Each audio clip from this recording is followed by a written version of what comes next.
All right, Sandra, let's bring in former FBI Special Agent Nicole Parker for more on all of this. And so here's a quote from a DHS senior official on the memorial security. The Department of Homeland Security has designated the upcoming funeral and memorial service as a special event assessment rating SEER Level 1 event. This designation is reserved for events of the highest national significance and enables the federal government to provide the full range of law enforcement and security resources necessary to support local officials in ensuring a safe and successful event. Practically, what does that mean for law enforcement, Nicole? What it means for law enforcement is that there will be droves and droves of law enforcement present. And for those that are attending, I believe that this will be a beautiful and safe memorial event, which Charlie Kirk definitely deserves and his supporters deserve as well. So for law enforcement, it will be treated almost like it's a Super Bowl. Obviously, this is not the planning that goes into a Super Bowl. Super Bowls are literally planned for a year and a half, 2 years out.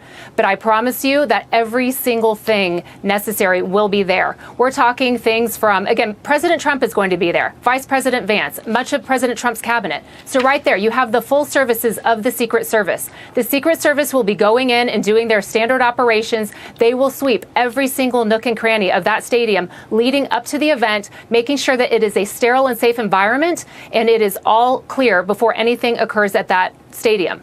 You will also be seeing, it's like an airport. You're going through the airport. There will be full magnetometers, no large bags, no drones, no weapons. Expect long lines. You should expect to see barricades on the streets. You should expect to see street closures. No drones will be permitted, likely restricted airspace. There will likely be a retractable roof, which I believe will likely be closed for safety reasons.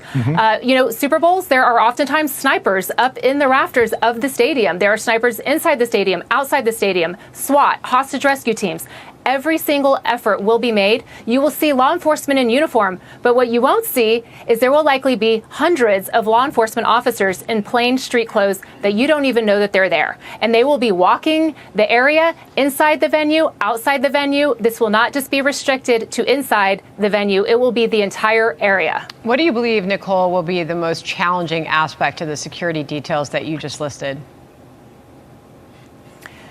You know, Sandra, that's a great question. If they were having the retractable roof open, I am very pessimistic about open roof events at this moment for obvious reasons because of how Charlie Kirk's life was taken. I do believe the roof will be closed. But I just think that the key is that you are going to have people that do not agree with Charlie Kirk that will be out there spewing negative and hate. And we want to make sure that protesters are not, disturbing the event and are not creating problems or issues on a safety or security level. We want everyone to get along and to be safe. So DHS says it's tracking a number of threats of, quote, unknown credibility. And DHS and the FBI and others issued this memo saying, quote, violent extremists and unaffiliated lone offenders may view the memorial service or related events as attractive attack targets due to the attendance of these individuals, which I guess is the president and vice president, other senior U.S. government officials, state and local government officials, and political activists, and due to major international media attention. I mean, for the law enforcement that will be protecting the crowd there, what is the biggest threat, do you believe? Is it organized groups or is it a lone wolf attacker, as we saw with Charlie's assassination more than a week ago? You know, John, it could be either or, it could be both, it could be none of the above, but they will treat it as if it is everything. And that's what law enforcement will be doing. And again, what you're not seeing on the ground level is behind the scenes. There are analysts right now, intelligence analysts that are doing social media checks. They're checking for online chatter, any sort of potential threats that they're seeing through the internet, through gaming, through whatever resources that law enforcement uses. I won't divulge all of those at this time, but they will be making sure that everything is safe and secure. Okay, Nicole Parker on all of that for us. Nicole, thank you so much. Thanks, Nicole. As conservatives reflect on the legacy of Turning Point USA founder Charlie Kirk ahead of his celebration of life in Arizona on Sunday, some Republicans credit him with helping President Donald Trump win over young voters in 2024. Former TPUSA staffer Anthony DeWitt explained that the grassroots element of Kirk's work likely played a monumental role in energizing the youth to get out and vote in 2024. Charlie created something that finally lifted the voices and work of not only grassroots, but young people, people like myself who were just entering politics, and gave us something that traditionally was only achieved by those who have had a lifetime in politics, DeWitt stated. Getting young people knocking doors, chasing ballots, getting signatures, signing up new voters, attending conferences. That was the key to winning the 2024 election. A Fox News voter analysis had Trump wooing 47% of voters aged 18 to 29, with former Vice President Kamala Harris narrowly winning the demographic with 51%. In the battleground state of Michigan, the analysis found that Trump won the age group with 50%, compared to 48% for Harris. He also came close with 48% in Arizona, where TPUSA is headquartered, with 51% of those surveyed backing Harris. Trump ultimately ended up sweeping the battleground states, including Michigan and Arizona, winning 312 electoral votes and the popular vote.